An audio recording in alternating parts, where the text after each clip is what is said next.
So yes, here we are. This is the DPC Supporter Panel Pre-Procurement, What You Need to Know Before You Buy, which is a bit of a long, tongue-twisty title, but hopefully does what it says on the tin.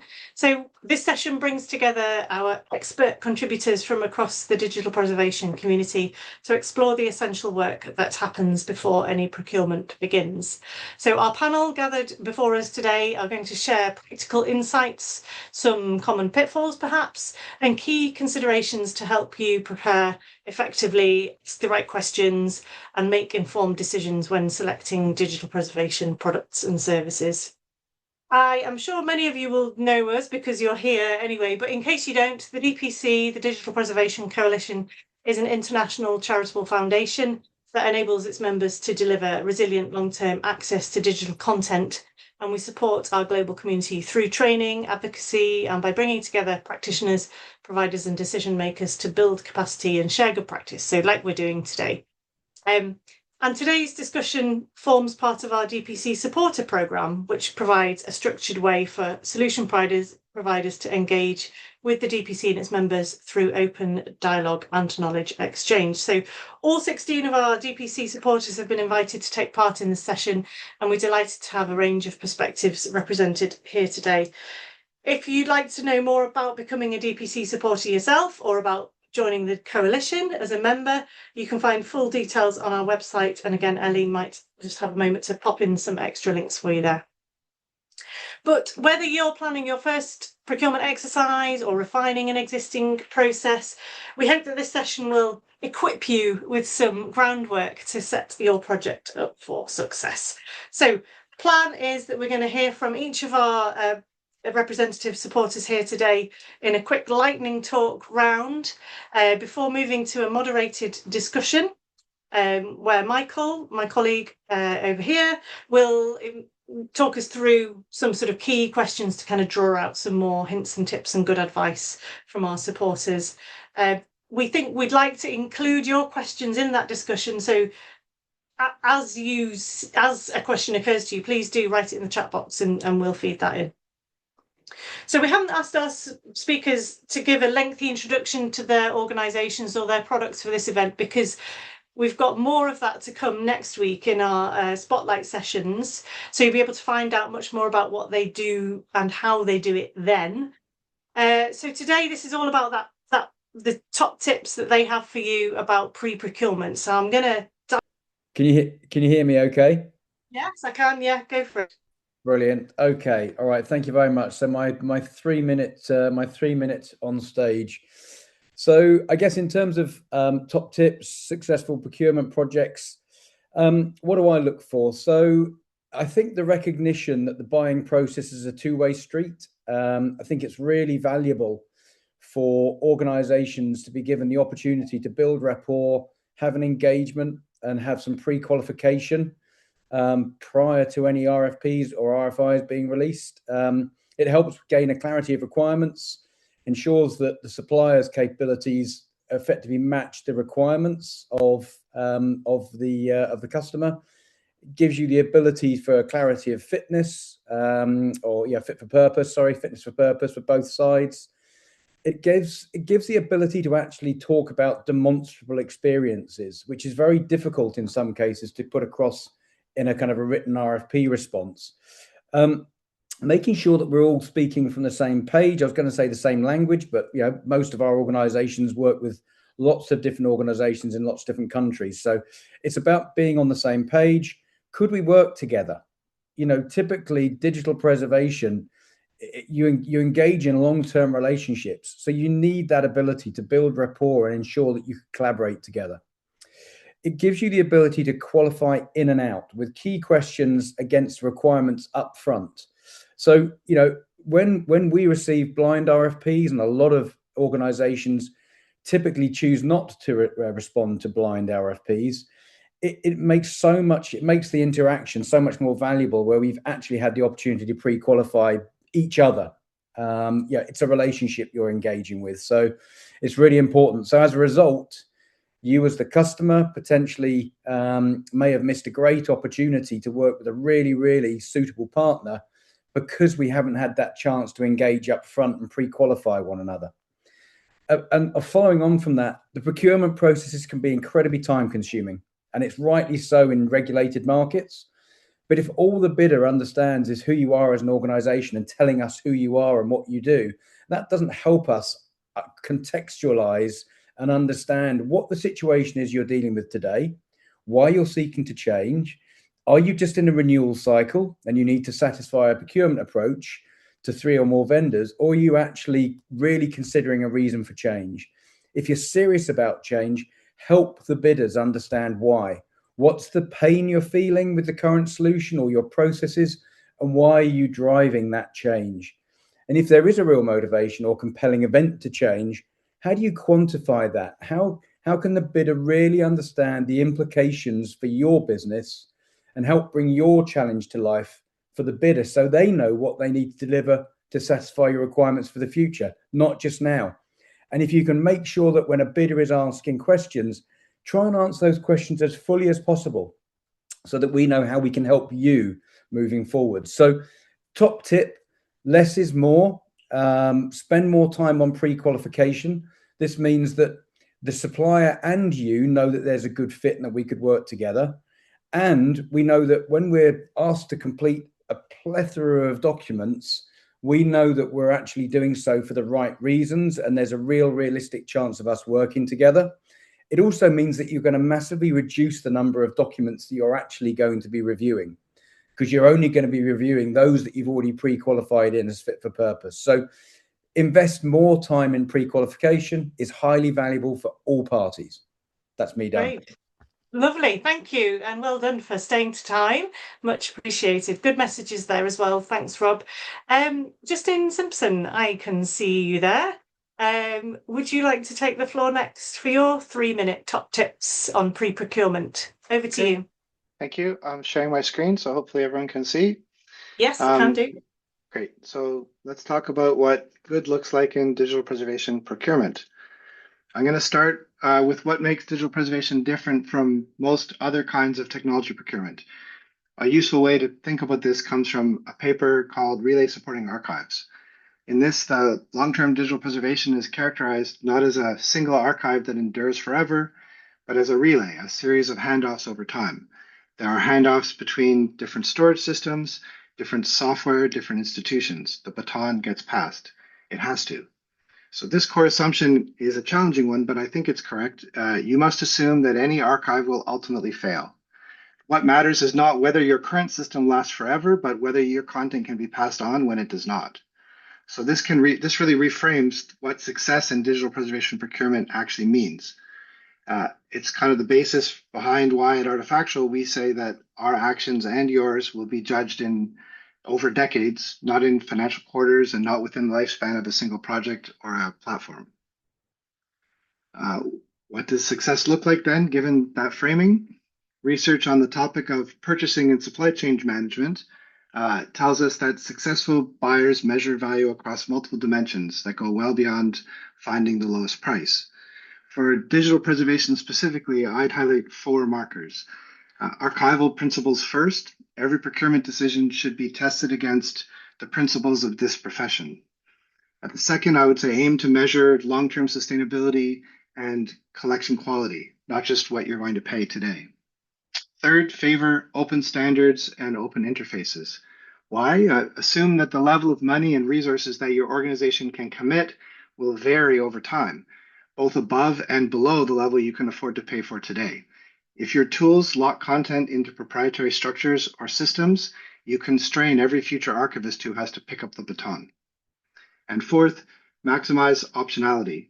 The goal of digital preservation is not about making a single perfect choice today. It's about keeping future choices as open as possible.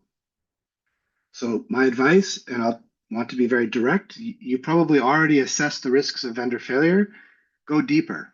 Ask your vendors questions so that you understand what they are aiming for, what they think makes them successful. You need systems that you buy in the present to be able to hand off content to archives not yet built or even conceived.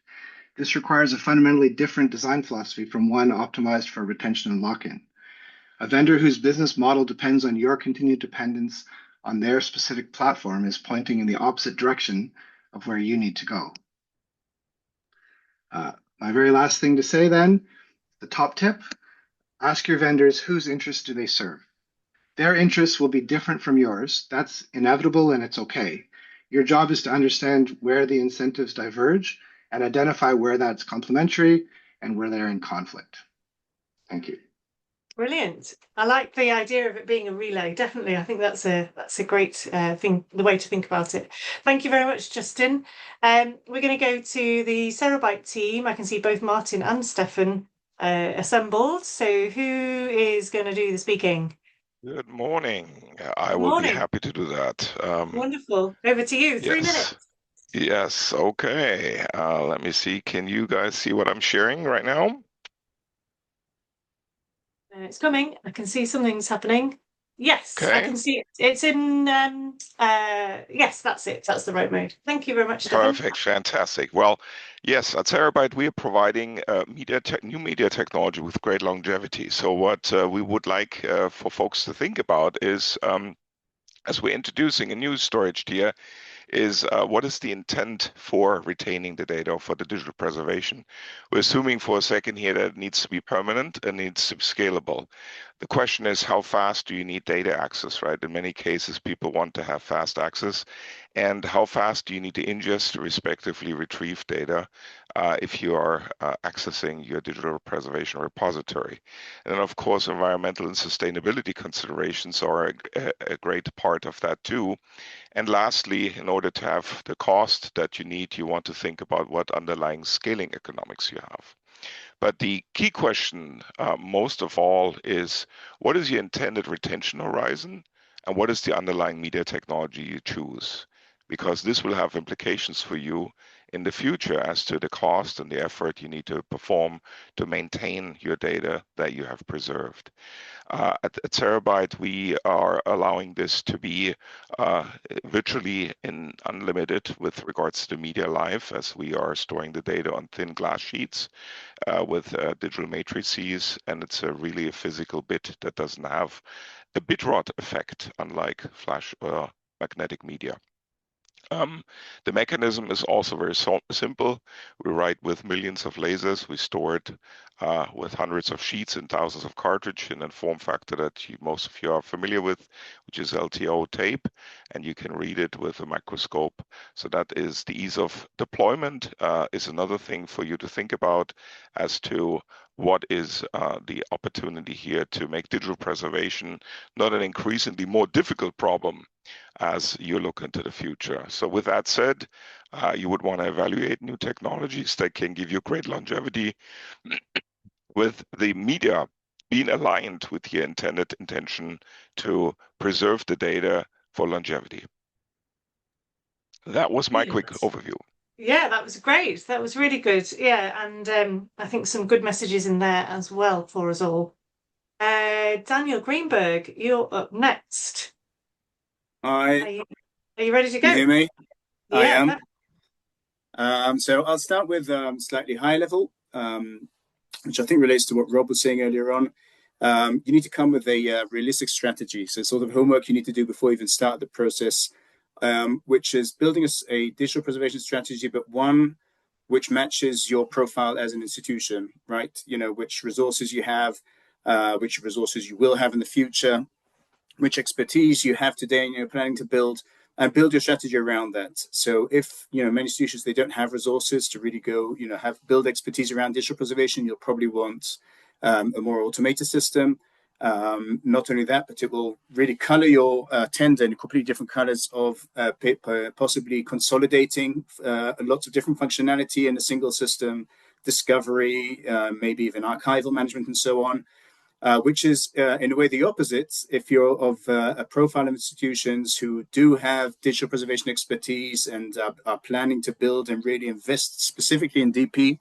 And in that case, your tender will probably want to invest more, will look for more requirements around the bits and bytes of preservation, and preferably not be a sort of like catch-all and try to throw in lots of other functionality which isn't necessarily related to digital preservation, because that will limit your options. to who you want to really reach out to. So that's the first high level one. The other one, a bit more practical, I guess. One is that when you are drawing out your tender, then really make a clear picture of what your ecosystem should look like, right? So not what you're necessarily doing today, because many times you want to use the opportunity of a tender to improve your architecture of the ecosystem. So really go towards draw out sort of what your strategy is and where digital preservation fits into your general ecosystem. The next is just a very practical one. I would consult with organizations such as the DPC. We do see categorically that tenders which have gone through those types of consultancies are much more practical, down to earth, prioritized correctly. And if I already said the word prioritize, then I would make it very clear in the tender, either use, Moscow or any of those of what is a mandatory and what is should have, could have. And that helps us a lot also to understand if we qualify and, what's important, what's less important. And also as part of that, I would open up the option, if you are allowed to have a second round of negotiations. And that improves, many times there's miscommunication on the first round, and that will allow you to, again, open up your options and not miss out on good options just because they didn't respond exactly how you thought they would. The last one is if there are double components of hardware and software, you need to do a lot of work, preparation work, to make sure you have your either tender for your hardware, which will end up at the right time for your software to be put in place. So that's a lot of work to do, where you can consult also with other institutions who have done it before you. And that's it from my end. And our system, of course, is Rosetta from Thank you. Yeah, I didn't say, I just said your name in full, but I didn't say where you were who you were representing. So thank you for that. And yeah, as the DPC members kind of benefit from that consultancy and that support that we offer to help shape the procurement process with our members. So that's one of the things that we definitely can do. Thank you, Daniel. That was great stuff. I'm going to pass on to Frederick Rossale now from DocBite, our newest supporter, and I'm delighted that we were able to include you in this lineup at short notice, Frederick. But you're very welcome. Okay. Yeah, very short notice. So exactly. Over to you. Yeah, I haven't prepared the presentation, so didn't have the time to do that. So I'll repeat what has also been said before. Talk to the suppliers, because if you just come along with your feature lists during procurement, you might learn about new features and solutions that can be offered by a solution. And it has happened to us more than once that during procurement process, the customer or the prospect says, "Oh, we didn't know that. That might be interesting." And in some cases, they even halted the procurement process to reopen the debate, to put it like that. Also, these use cases might help you to get, more attention from the business and from IT, and might get you a bigger budget. Let's be fair, digital preservation doesn't always get the biggest budget. There are other use cases that get bigger budgets. Also, if solutions are certified, don't come up with the entire checklist of all the features and all the items that need to be fulfilled to get the certification. Just basically ask for the certificate, and you can also ask for the certification report. So otherwise, people and suppliers might wonder why they did get certifications in the first place. As said, standards and how do you respond to some of the very needed features? That's of course important, but another important question: what is the problem that you're trying to solve? Be clear about the process. Be clear about what you're trying to solve, so that suppliers know how to respond and what's important for you. So that's way more important than the long, tedious feature list, because in the end, paper is quite docile. And in a lot of cases, suppliers will basically just respond. Also, get demo session. Never trust the paper. Get people to show it. The proof of the pudding is in the eating. Be fair and honest about the situation that you're in. Don't pretend that you've got everything ready and waiting just to start the ingest. If the pre-work still has to be done, we can also provide you the tools and the questionnaires to get a clear view of the situation. But don't say that everything is ready, that the pre-ingest has been done, that the groundwork has been done, because in the end, everybody will be deceived and disappointed, because if those services weren't foreseen, the budget won't be foreseen either, and that might provoke issues afterwards.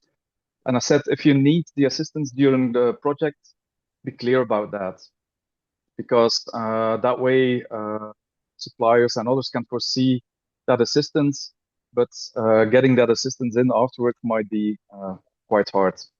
And one last thing, don't let AI do the review of the proposals and ask questions, because this is still very much a niche domain.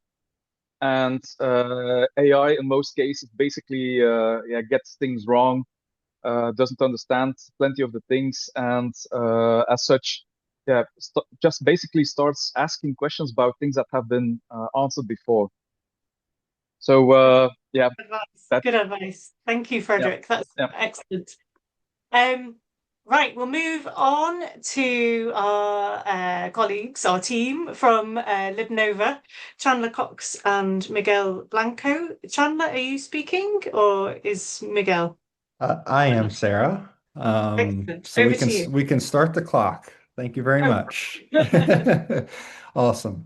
So yes, I'm Chandler, representing LibNova, joined by my friend and colleague Miguel, that you probably see on the screen. Whenever we were preparing for this session, I think first off, what everyone shared so far, I think is pretty spot on. Some of the things that I share will be certainly repeated from what others have shared already. But I think the first thing is, successful procurement projects, usually start with a clear understanding of the problem that we're looking to solve, right? Not just a list of product features. But I also think that most successful projects, at least from our experience, are the ones where the organization or institution has also aligned internally with stakeholders early. And the early part of that is probably the key in the equation. And I think many organizations or institutions do a really solid job of defining the functional requirements, but often spend maybe less time or is not as much time thinking through the surrounding factors that'll determine whether the project succeeds long term.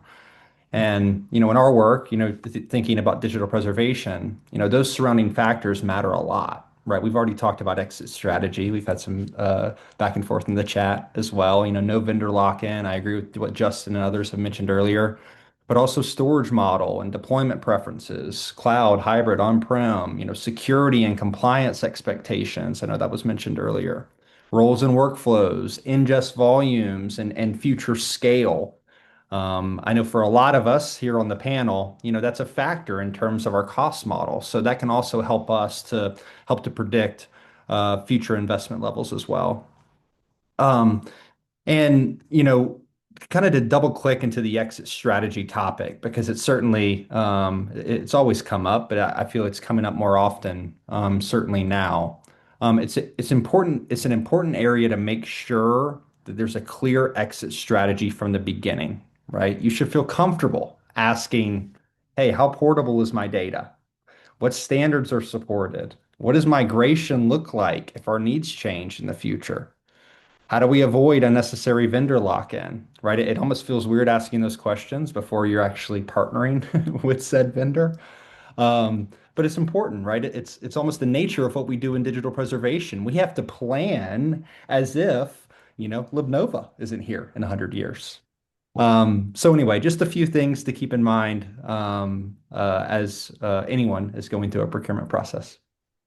Thank you, Chandler. That was great. And nice to see that you can see kind of common themes emerging as well in what the others have been saying too. That's really good.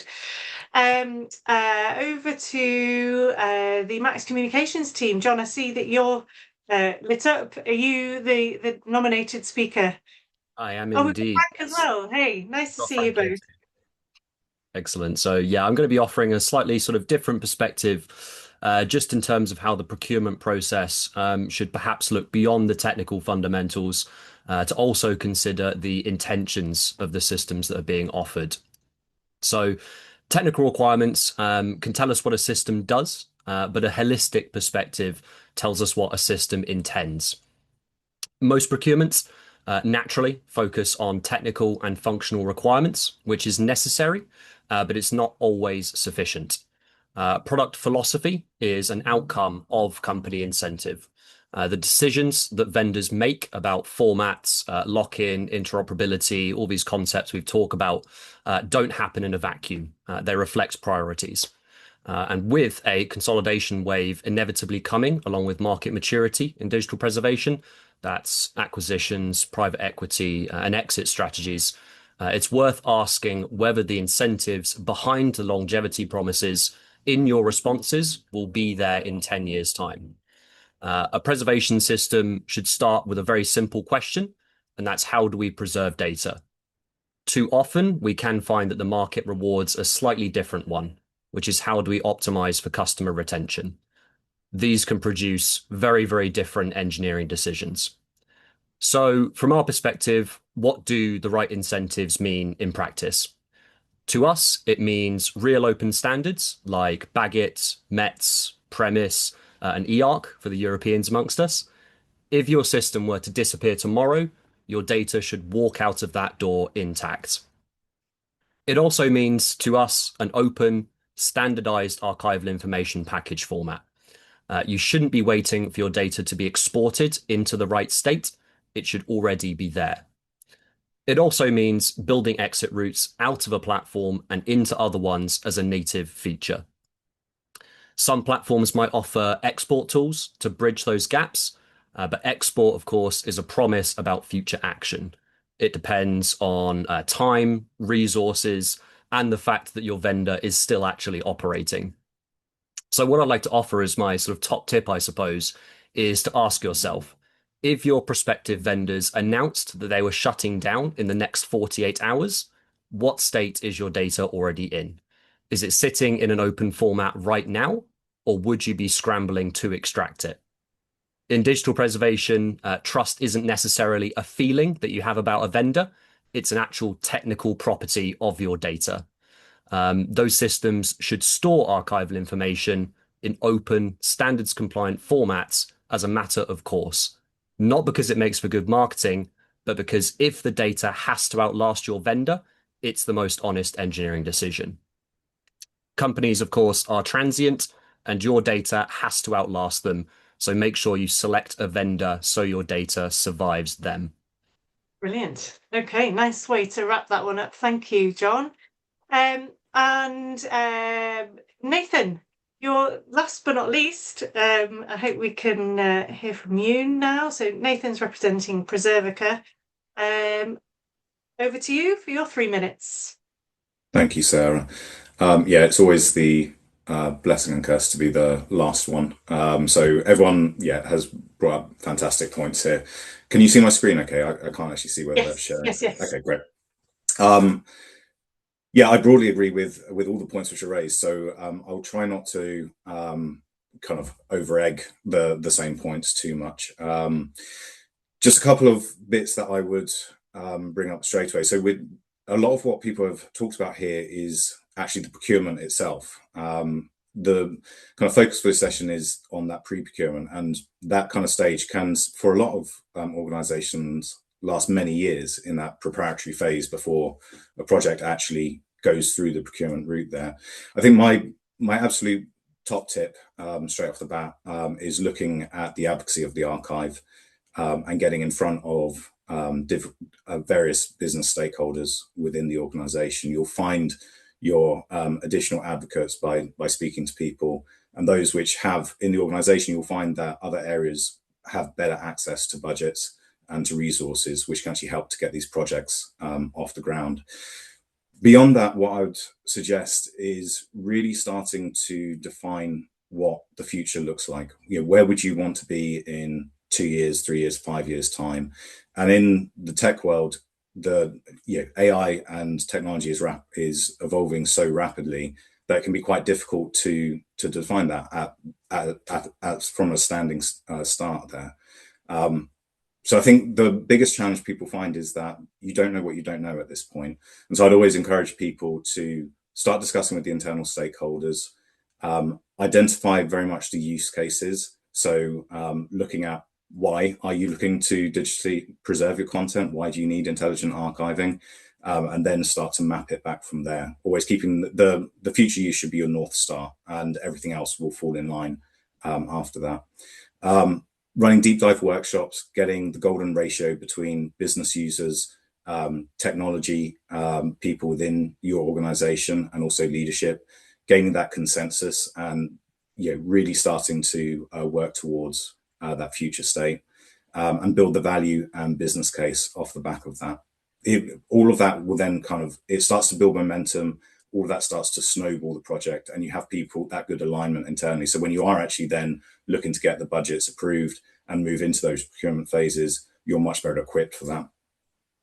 The second part of that is to get hands-on experience with any solutions you're looking at.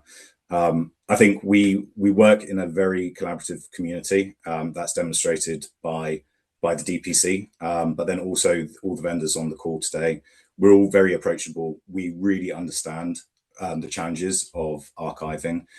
So I'd encourage you to start communicating and speaking with various vendors on this call early in that process, because we can help you with that journey. We can help you with those planning phases. We've all gone through this pain before, and we can also help you with avoiding some of the common pitfalls. Get hands-on with products that you're interested in. That will help you to define that. Look at all available solutions and start to filter those down to what works well and what helps you on that journey towards your North Star. And as I said, going back to the original part, really start to look at your use cases. Are they achieving the why? Are they solving that pain? Are they helping you to get to where you need to go? And be very goal and outcome focused. The other points, and this is the only bit which I will over-egg, is exit strategy has been brought up a number of times. Please, please, please make sure that is very clearly defined, not just verbally or within conversations. Have them demonstrate to you how that works in a real life situation.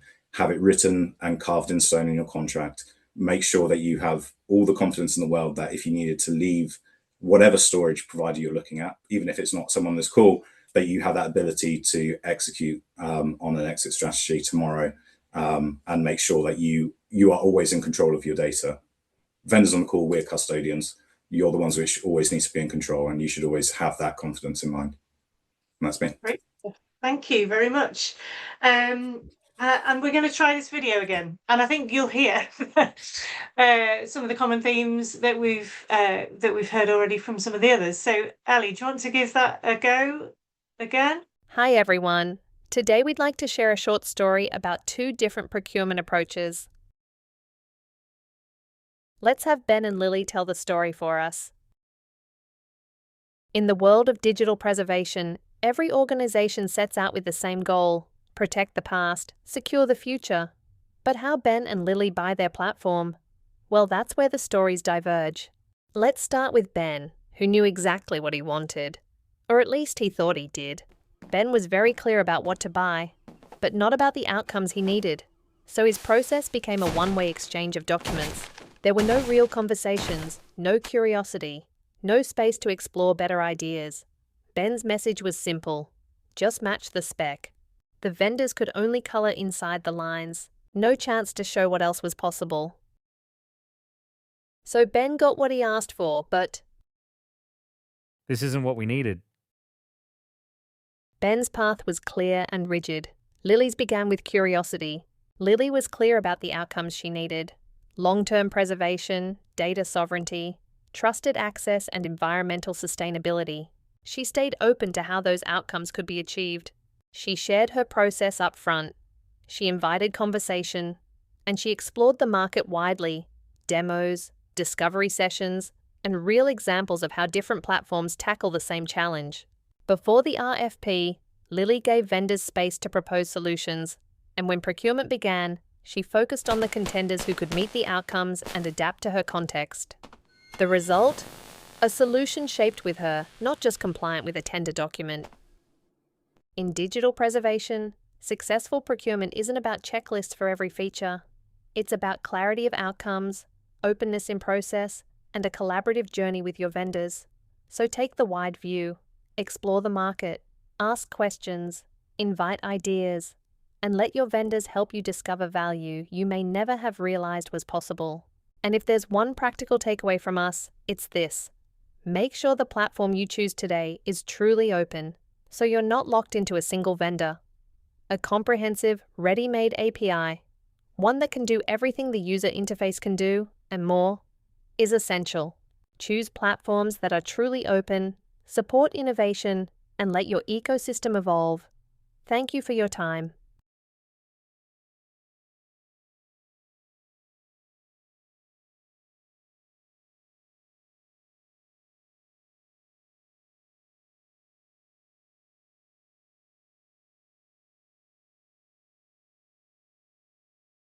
There we go. So some recurrent themes, I think, in that video from Preferred Media as well. So thank you all straight away for your contributions, for your lightning talks, for sharing your top tips.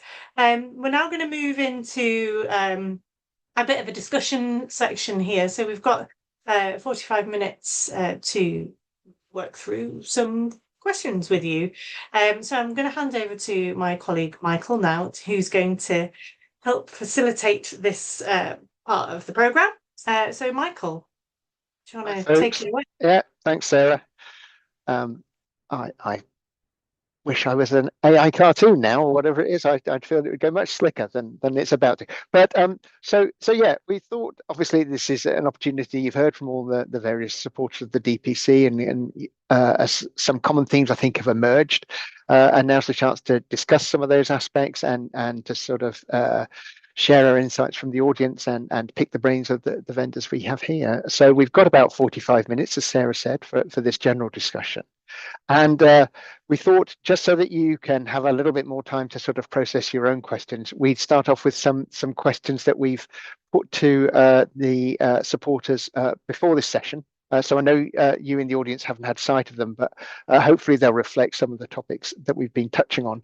And I'll try to give everyone on the panel a chance to respond as we go along. Obviously, we've got quite a few supporters here, so I should try to be fair to everyone and also to the audience to engage.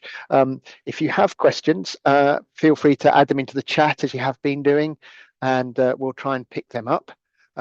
But I guess we should just kick off with our first question, which is we asked sort of what early informational preparation from potential customers makes the biggest difference in helping you provide meaningful, accurate, and realistic guidance before procurement begins. So it's quite a long question there, but I thought we might as well follow the same running order for this first one. So skipping over the AI video that can't answer. That would be Rob from Archive. And Rob, are you happy to take a stab at that one? Yeah, absolutely. And again, I'm very sensitive that I won't hog the stage. So I think the key, I mean, if you're asking for early information, it kind of touches on what I said earlier on, and that is a procurement process is very often feels like a very one-way kind of process. It's a series of tick boxes or how you're going to comply with requirements. But what actually doesn't very often come across, and you see it quite a lot in terms of kind of an overview document comes out from the customer saying, this is who we are, this is what we do. But what we never actually fully understand is the why. That, you know, it's almost, it can be a bit of a kind of a, this is the reason why pre-qualification is so important, because it gives people the ability to actually get under the skin of why are you looking to do what you're looking to try and do. So clearly, yeah, some people say we've never done this before. So there, at that point, it's a kind of a tabula rasa. So you've got nothing to compare against in the past. But most people have done something in the past, and clearly there's a reason why they are looking to make a change. There's a reason why they're going out to market. You know, that rapport building is really important. You should be able to share the why. You should be able to be very open about what's worked for you, what hasn't worked for you. Yes, absolutely. List out your key criteria, whether it's technical, whether it's functional, whether it's other sorts of criteria. It could be compliance driven, for example. But ultimately, and I think Paul Stokes mentioned it in his chat already. I've just been keeping an eye on some of the chat, trying to circle back to some of the points. We need to understand the whys, and we need to understand what the outcomes are that are trying to be achieved for the future, and the reasons why what is in place today isn't going to get a customer to that point. It's a long-term journey. The whole nature of long-term digital preservation, the clue is in the name. So what you're doing today is going to change. It's going to evolve. It's a journey. Make sure that you're considering what have you learned from the past and how do you apply that to the future. Thanks, Rob. I'm not going to go stepwise through everybody, but since we're here, Justin or perhaps Stefan, did you have any comments or anything you wanted to add to what Rob said? I'll add really quick because I that's basically my same point. Is it's the why. I think the requirements often say what you need, the what, and sometimes the how, but explaining why, like what is currently difficult or impossible for you to do, that's really valuable. The thing I'll add to that is to say also, as Paul pointed out, the for whom, who is this serving? Like, what is your, who receives the value that you're trying to procure here? So that's where we get the context, where the requirements make sense. Thanks, Stefan. Maybe to add to that as well is, what we often see is that people are actually looking at this of what can I do with the money I have or the budget, right? Rather than starting with what is it that we're trying to do, right? And what can we do, right, with that? So the biggest discrepancy I've seen between the procurement process and the intention on the digital preservation is the mismatch in the financial models as well as the preservation models, right? So, and that's why you see many people reporting that when they start a digital preservation journey, at the beginning it all looks rosy, and then they quickly figure out that they underestimated the effort to continuously digitally preserve, right? As well as they underestimated the budget required for that. Thanks, both. So, anyone else? Daniel, Frederick, got any comments? I'll just add something small. Talk to others who have experience, who have been using systems for years. They'll help you mainly sort of separate the wheat from the chaff, and know how to focus with your requirements and what you want to achieve from the system. Thanks, Daniel. Frederick, anything to say?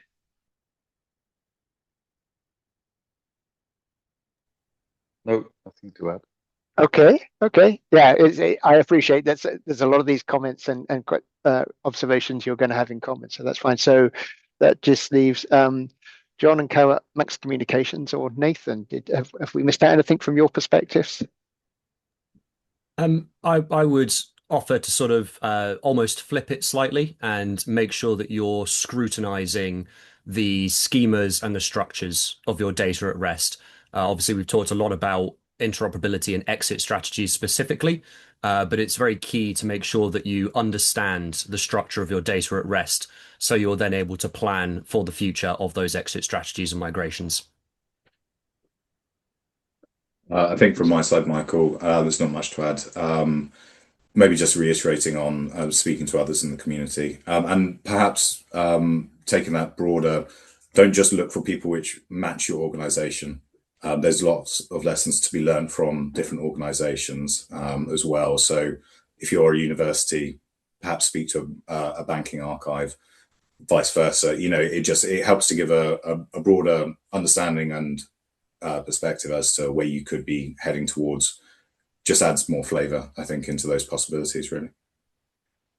Thanks, Nathan. I've got a comment from Paul Stokes in the chat. Paul's been all over the chat, but something I just wanted to pick out there, Paul, that you'd said was considering the consequences of not preserving as well. What would happen in that case is perhaps something to consider. I don't know whether you want to unmute and chip in on that, or will that do for now? That'll do for now, basically. But essentially, not preserving can be much more expensive to your reputation, loss of data, and so on. You need to consider that when you're making a business case. Thanks, Paul. Okay, well, on to our second question, of which you guys have had advance notice. And I think, to be fair to Nathan, I'll start with you, and so we'll work backwards through the list. So we asked sort of when organizations first reach out, so what questions do they typically ask you? But perhaps more importantly, what questions do you wish or do you think they should ask to set up a project for success? So Nathan, if you're happy to kick off.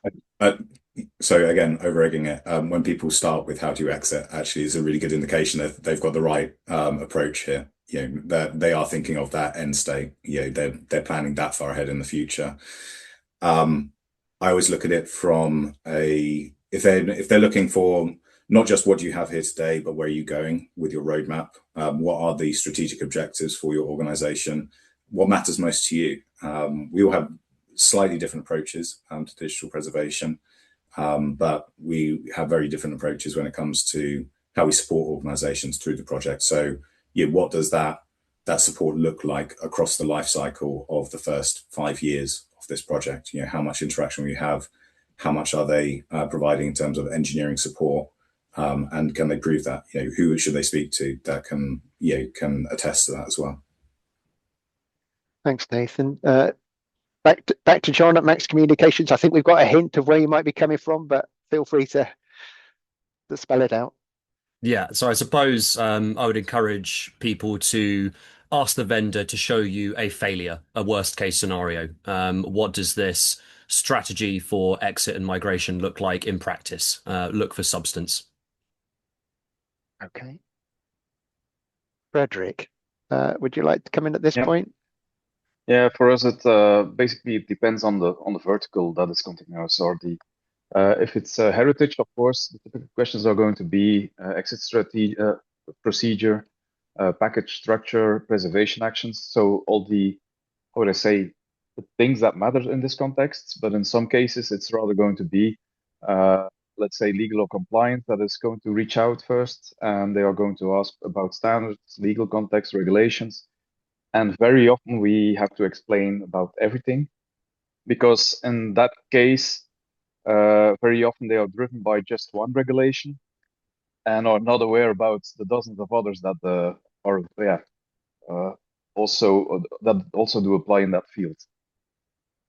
So that's sometimes a bit tricky, and that's, how would I say, it's something that you need to be honest about. If you know that there's a legal context, you have to be clear about that. Yeah. What about Chandler, Miguel, Libnova, the questions you wish people asked you? Yeah. So there are many usual questions like what the platform can do for our needs, how much does it cost, and so on. These typical questions that they have, but we usually find a question that makes the difference, and it is, okay, are there any other things that you could do for us? And this comes with an open-minded spirit. This is because of the willingness to learn. In the procurement process, you are going to make decisions that will affect your institution in the long term. So it's worth it to spend some time learning in the process. And if any provider can help with that, that's the best option for you. So, hey, we know what is successfully exit strategy for us, but is there anything else in the market or in the community that we could include in our strategy? Then let's talk about it. Like, hey, is there any OCFL implementation to create a subscriber repository? I don't know, something like that. So maybe you don't know about new standards, OCFL, for instance, I mentioned it. And do you have anything in place for this? Yes. Let me explain what you can do with this standard.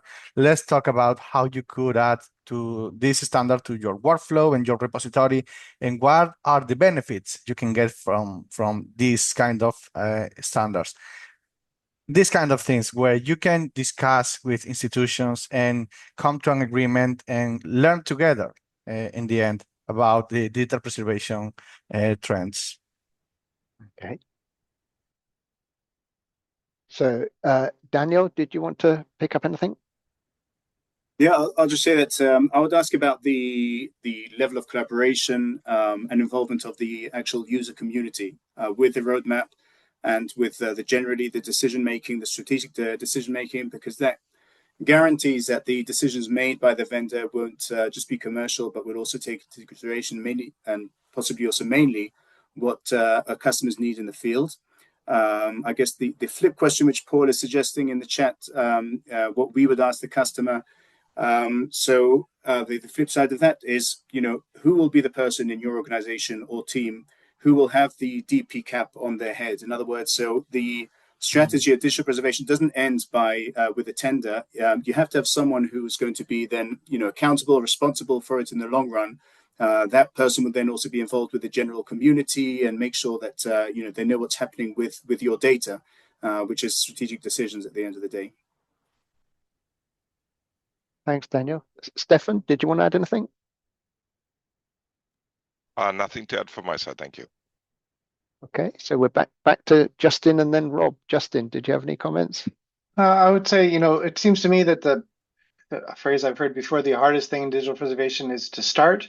And sometimes people want to have a lot of questions answered as a way of avoiding making a decision, or it becomes a very big, risky all at once. Everything has to be perfect, understood in advance. So the question I would like people to ask is, how can we help you to start?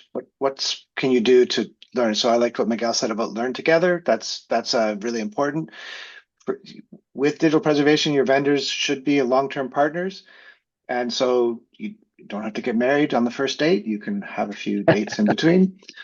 And the question I would ask customers to answer Paul's question would be, what is hard? What do you know? What are you currently having trouble with? What problem is most valuable or biggest to you right now? So that allows us to try to suggest some solutions. Again, focusing on the buyers, thinking about describe your problems and let vendors describe the solutions rather than dictate this is what I need. You have it be that kind of conversation. Rob, did you want to come in? I'm at the end of this one, and everyone's pretty much said what I was going to say, but I completely agree with what Justin has just said, and that's at the end of the day, the question I would want to ask right up front is, can you please outline the problem and the challenge you're trying to solve? And the question then I would want the customer to ask me is, how can you help me? That keeps a really open mindset. It becomes an outcomes-driven discussion rather than a prescriptive discussion, which aligns to the video we saw earlier on. By doing that, that gives two things. It really outlines what the context of the engagement is, but also really gives a really clear statement as to where the value is going to be derived for the client. So who owns the problem? What do they need? And what's the value that they're going to A, gain from the solution, and B, when they come to justifying what they're looking to try and do within an organization, somebody said earlier on that sometimes digital preservation budgets kind of sink down the priority level. Yeah, we've got to help people be able to articulate that value statement within an organization and bring it back up to the top, bring it back up to the ELT discussion, make sure they understand the risk associated with it, understand the value associated with this. This is a long-term relationship. So starting with very open questions is hugely important. Thanks, Rob. And we've had at least one request, and I know Daniel picked up on this slightly about Paul Stokes' comment in the chat again, which is really a follow-on. So what's the primary question that you always ask a customer? Who'd like to pick up that one? Should we start at the end again with Nathan, perhaps? Primary question you should always ask the customer. Follows on from what Rob was saying, actually. Can you define where the pain is at the moment, what the challenges are? And also going on from what I said originally, can you define your North Star? What does that future look like? And how open is that to enhancements and evolution over time? I think that would be the main part. That gives me the clearest indication of how we can support, but also how we can define success in the future. Okay, thanks, Nathan. So back to John again. What's the first question you typically ask the customer? I know everyone will think this, but I know that you guys, the first question isn't how much money have you got to spend, because that's actually not the most important question, is it? But John, sorry, I shouldn't preempt. So I guess a great question for us to ask from the vendor side is, what is the story behind your requirements? What data have you already lost? And what is the motivation behind the strategic measures we need to put in place to ensure those situations don't arise again in the future? Thanks, John. So Chandler and Miguel? Yeah, Michael, I can chime in a little bit. Maybe taking a different angle to this. And it may have been mentioned earlier, but do you need help building the business case? Obviously, depending where you are on your journey, I can't remember who said it previously, but naturally, we on the vendor side are oftentimes in the situation of partnering with our clients or potential clients to help build the business case. And Paul mentioned this earlier. It's getting a lot of shout outs today. But it's not just the value of solving, the challenges and implementing a digital preservation strategy, but it's the cost of doing nothing, right? What's the risk? So it's thinking about both sides of the coin there. Thank you, Chandler. And by no means, Frederick, I think you've touched on some of this, particularly about the kind of regulatory context, but is there anything you want to add? So for us, the one of the first questions to ask is what is driving this? Because you can get a long list of long checklist about typical digital preservation features, like what is your package structure like, what are the preservation actions that you support, but in the end, that real driver is, for example, cyber resilience, because they need to decommission legacy systems, but they need to preserve the data and the documents, for example. So that's quite important to know what's actually driving the request. And because that's typically a different approach, because your relying parties, your designated community is totally different than, for example, in a typical heritage case. Thanks, Frederick. Mm-hmm. Okay. Yeah, maybe to add, I think two things come to mind. The workload, right? Many people are not necessarily reflecting of how frequently do I need to access the data, as well as how fast do I need it, and lastly, what are my threat scenarios that I'm trying to protect against? Okay. Well, I think that may pick up to a question we've just had in the chat, actually, from Kit, who's saying, from your experiences, your collective experiences, sort of what are the typical or common blind spots and issues that people tend to miss out when they're going to the procurement process? And implicitly, they're saying, and who are the key stakeholders that should be involved in the process? But I think we've possibly touched on the stakeholders question, but I'd be interested to hear about if you notice any blind spots that people tend to omit. Can I, again, I think I'll start in the middle this time. Daniel, did you want to pick that up? Or anybody, but Daniel first. Sorry to put you on the spot. Daniel, I should have done that the other way around. That's okay. And I'll skip this one for now. Okay. Anybody else got some typical blind spots that customers seem to have? I'm happy to chip in. So archives in some organizations, not always, but sometimes can be quite siloed from the rest of the business, and they can struggle to build their profile.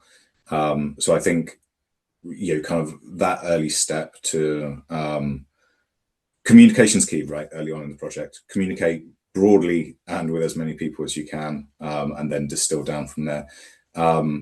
Just kind of getting involved with people that you serve. So the archive in an organization may be serving, in a business context, may be serving legal, HR, company secretariat. In the universities, it may be more R&D focused. But speak to them as well and get their input into that. So what you're building for the future is supporting those kind of common day-to-day processes. That's more from the business side. From the actual kind of procurement side, information security, and kind of speaking to cybersecurity within your organization, getting the base level understanding, what do we need from a system, especially when you start to go to the world of AI and everything else. These standards are rapidly evolving very quickly. And so the same goes to data sovereignty as well. So making sure you're staying compliant with whatever your organization's approach is, whatever their appetite is for data security, it's our absolute top priority, top strategic priority. And you should be asking the same back. Once you've got that information, ask the same back of the vendor, what is their approach? Not just certifications, because that's fairly easy, but do they have a defined chief information security officer and a team which are in place to always be where the buck stops for them as a vendor? Okay.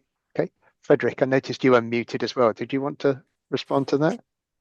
Yeah, for us, what we most often see is that, in a lot of cases, legal and compliance are not involved.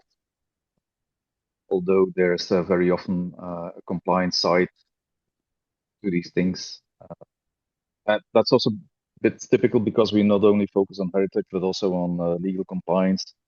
And yeah, that's what you see. Yeah, what happens is that a project like this typically is handed off either to IT or to the archivists, but there is very often a legal side to this. Thanks, Frederick. Anyone else got comments on some common blind spots that they've got? Rob, your hand shot up there. Yeah, so I did a real life hand up rather than a virtual hand up. Yes, I think it's an interesting one. I think a lot of organizations have some really, really deep-seated processes that are actually defined based upon the solution that's currently in place. And so when people start to consider a change, I think it kind of touches on what Nathan was talking about in terms of siloed purchasing. But if you're going to implement a solution, make sure that you're considering a solution that there's a much wider potential adoption, so you can get the most out of the return on the investment. If you're going to invest, who else can leverage that investment within the organization to derive value? But also, if you've got a whole bunch of processes that have been put in place because of a particular solution that's been in place for a long time, don't let that stand in the way, because actually that process was delivered and driven because of the situation you were in, not what you're trying to become in the future. So therefore, actually changing process is a good thing, because if you're changing a system or changing a solution for a long-term goal, then actually changing the associated processes is really important. You don't need to necessarily completely change the process, but you've got to understand that there is going to be that process of change. So that implementation,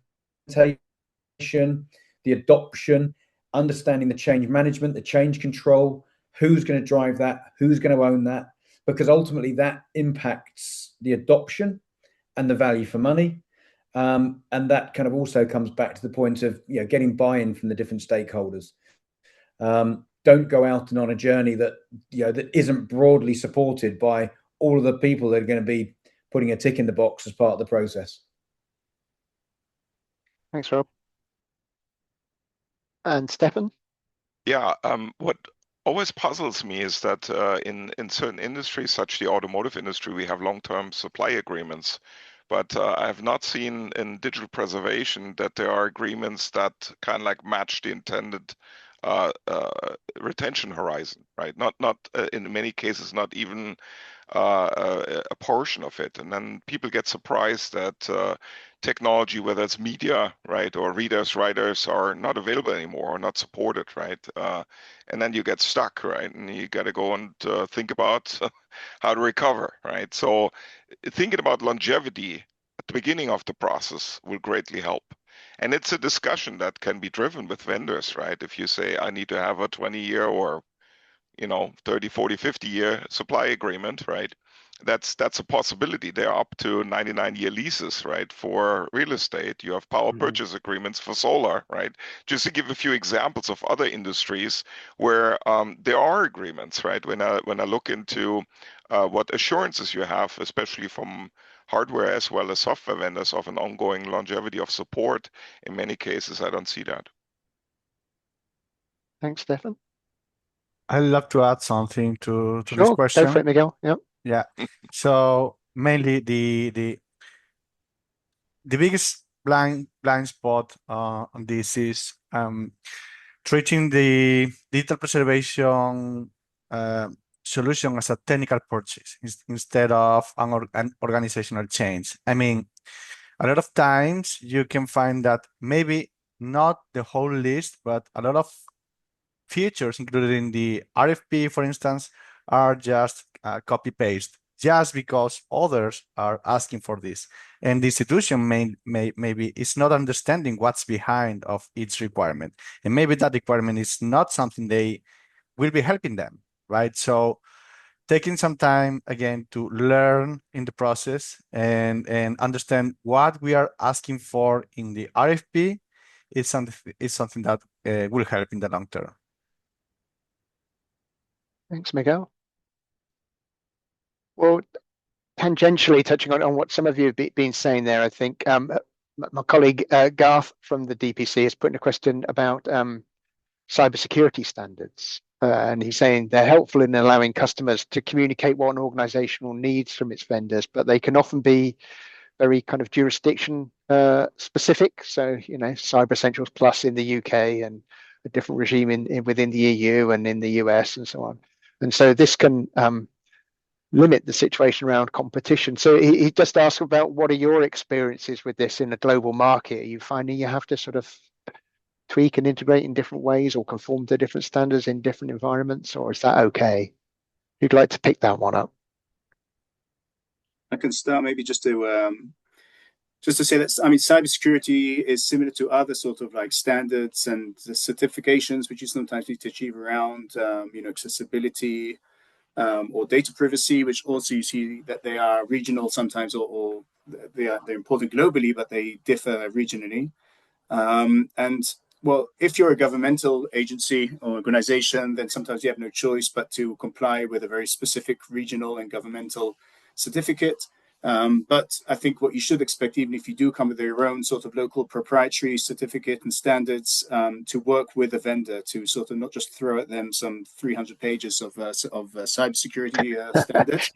And help them out, right? But alternatively, if you do have a choice and if you don't have a specific mandate, try to go for the more global standards like the ISO 27001 and the other ones. And those are usually, the vendors have experience with them, and they are pretty, they have a good coverage, so it should do the job, and it should be parallel to a lot of also the regional ones.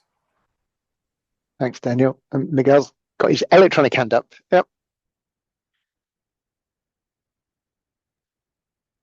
So that's true. This is a global market, so you should work with or partner with a provider that is willing to meet your own requirements in terms of cybersecurity, for instance, in this case. So organizations with strong structure and open-minded to be, and with the willingness to get those specific specifications and not trying to convince you that they are not important. You can rely on my own certifications and so on. Well, we are all willing to learn, but when it comes to cybersecurity, the institution, I'm sure the IT and cybersecurity department will know what they need in terms of local jurisdiction. So, yeah. Thanks. Oh, and there's Rob. Yeah. I've used my virtual hand this time rather than the physical hand. Yeah, I actually I just want to follow on from what Daniel was saying, and I think typically there are a group of, I mean, when we get to contractual discussions, when there are specific global organizations that try to align to specific local standards, we tend to identify and outline which standards we have adhered to on a global basis, and that ordinarily satisfies. And also, I think, coming back to something that somebody said before, that's about talking to others. I'm not suggesting that somebody else can turn around and say, no, don't worry about your cyber practices, we've said ours are okay. But typically there is a safety in numbers type thing.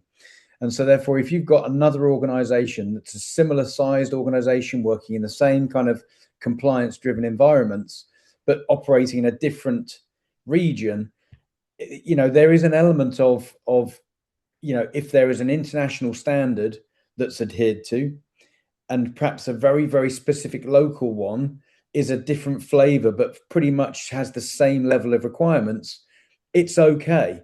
And then if you look at other people and how other people have gone through, if a particular very large organization that you would deem to be a peer has gone down the same route, that they're going to have gone through those those kind of same level of validation of certifications and so on. So I don't think it necessarily becomes a massive problem, but the main thing is to try and adopt and adhere to international standards wherever possible. Okay, thanks, Rob.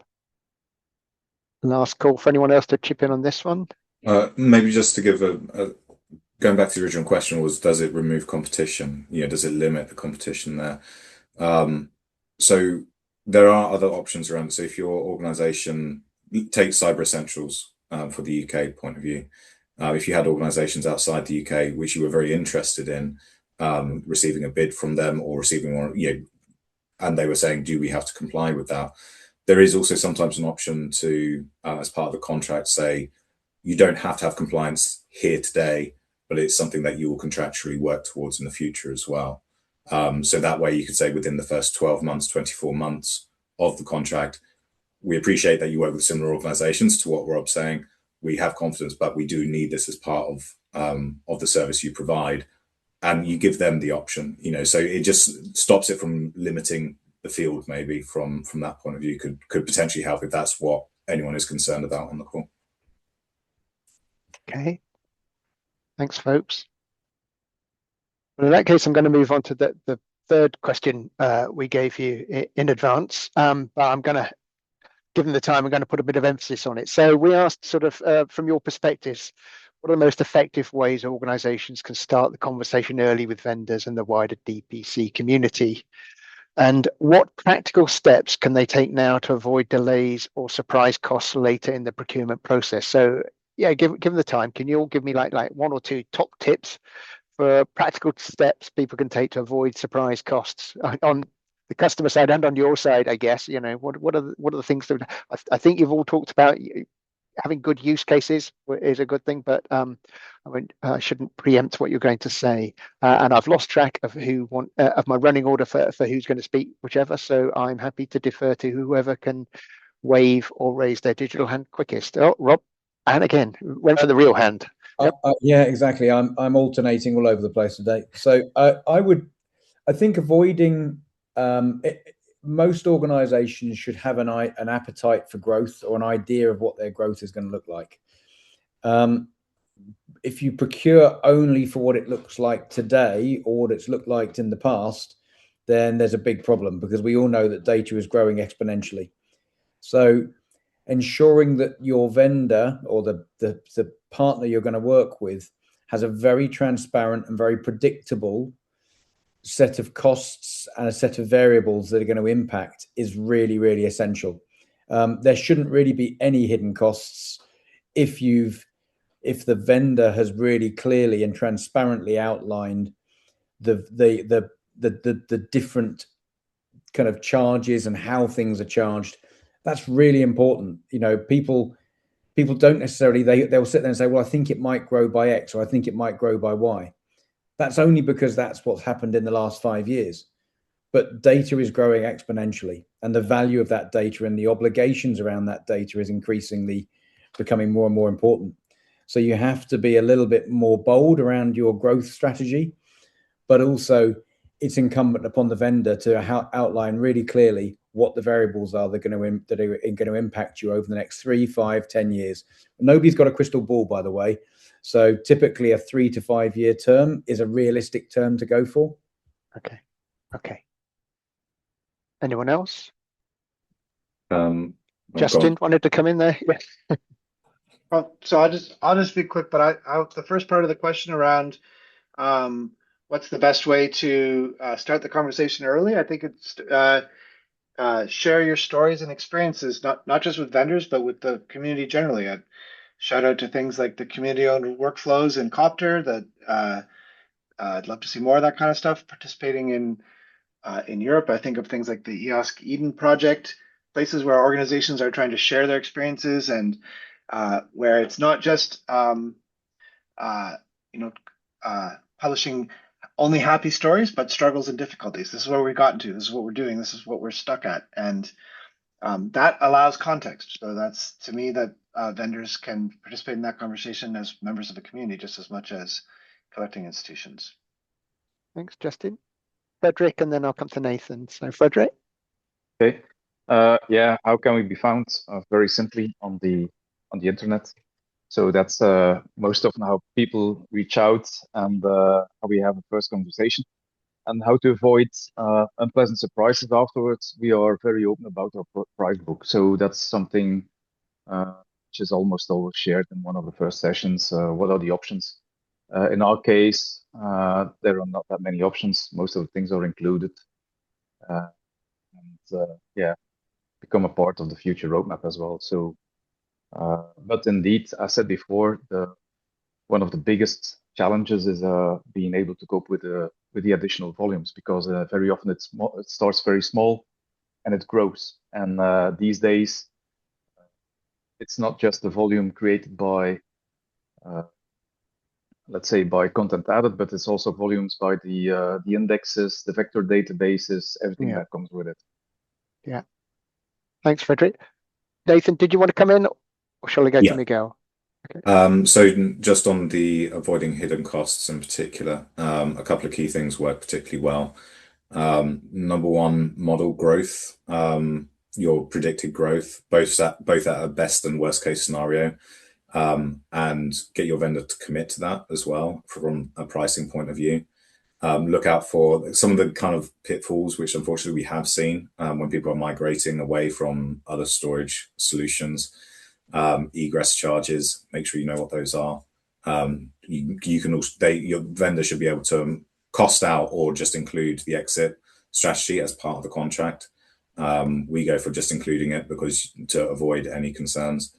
Also, if a vendor has a seat license model, be very careful about that. Are you confident with what that includes? The final point, just very quickly, fixed pricing, both on services and on the year-by-year cost for the platform. You can leave storage to one side sometimes for that, but fixed pricing avoids a lot of hairy situations.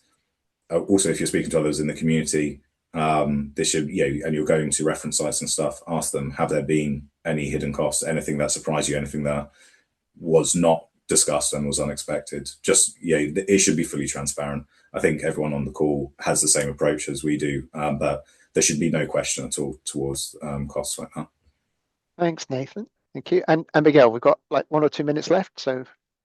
Yeah, very fast. So, in our opinion, it's really important to start conversations as soon as possible with the community. And, the community is composed by peers, other institutions like yours, but also vendors, right? Vendors are talking all the time with different institutions. So they will help you in the process, for sure.